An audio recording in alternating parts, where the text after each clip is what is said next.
Assalamualaikum warahmatullahi wabarakatuh.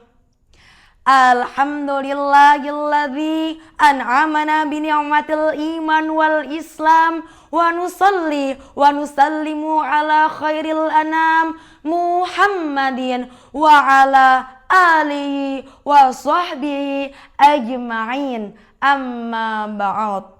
Al-Mukarramin, panitia lomba da'i yang arif lagi bijaksana, serta para dewan juri yang saya hormati, dan sahabat-sahabat da'i dimanapun kalian berada, sebangsa dan setanah air yang dirahmati Allah Subhanahu wa ta'ala.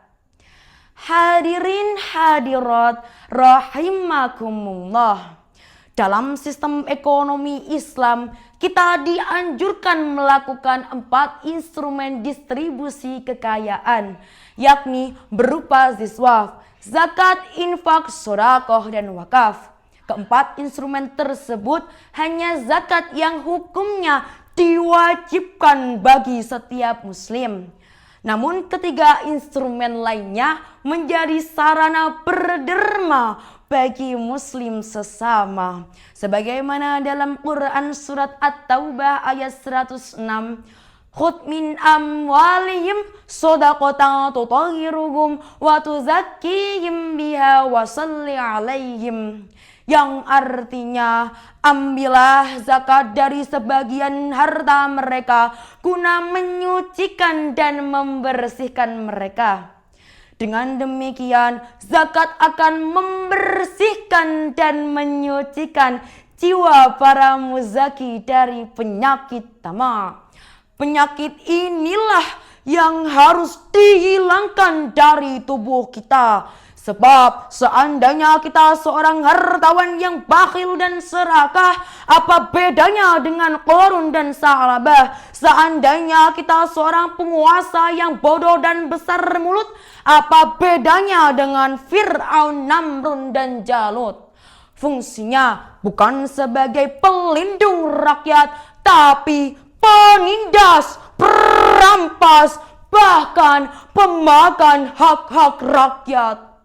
Oleh karena itu, untuk menghindarinya, kita sebagai anak bangsa harus bisa menumbuhkan sinergi dan semangat kerjasama dalam mengeluarkan zakat.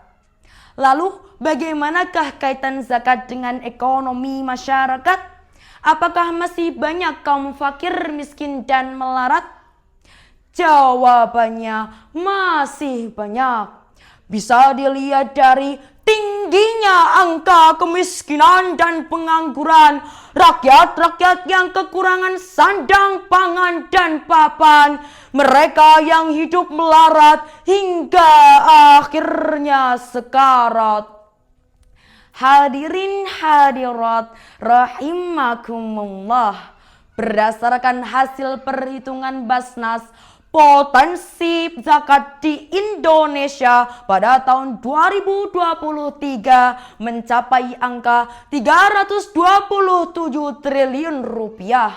Namun realisasinya hanya mencapai angka 33 triliun rupiah saja. Artinya masih banyak umat Islam yang belum sadar membayar zakat karena hanya 10% yang baru sadar membayar zakat. Padahal uangnya berlipat-lipat, tapi pelitnya laksana orang yang jahat.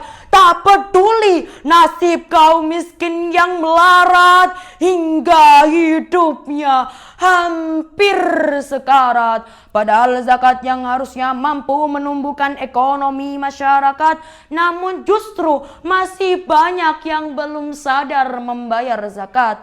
Sebagaimana Rasulullah pernah berkata, laisal mukmin alladzi yasba'u wa jarruhu ja'iun ila jambi. Tidak dikatakan seorang muslim yang hidupnya kenyang sendirian, sedangkan tetangganya tidak bisa tidur karena kelaparan. Dalam kondisi ini, amil zakat harus mampu mengelola zakat dengan tepat dan akurat agar zakat bisa menjadi institusi pemerataan ekonomi masyarakat. If this happens, then the economic prosperity of the people will not only be a dream, but will actually be felt in real life. Ayo para umat Islam, jangan lupa membayar zakat. Karena itu hukum syariat memperkokoh ekonomi umat, mensejahterakan masyarakat.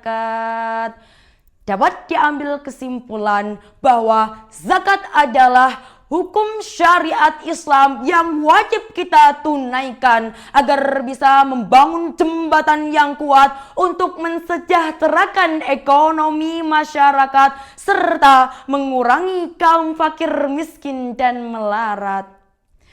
Bapak, Ibu, Dewan Juri, cukup sekian syarahan saya. Mohon maaf atas kesalahan saya.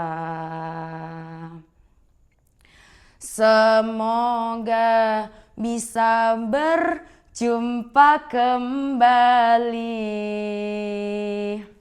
Wassalamualaikum warahmatullahi wabarakatuh.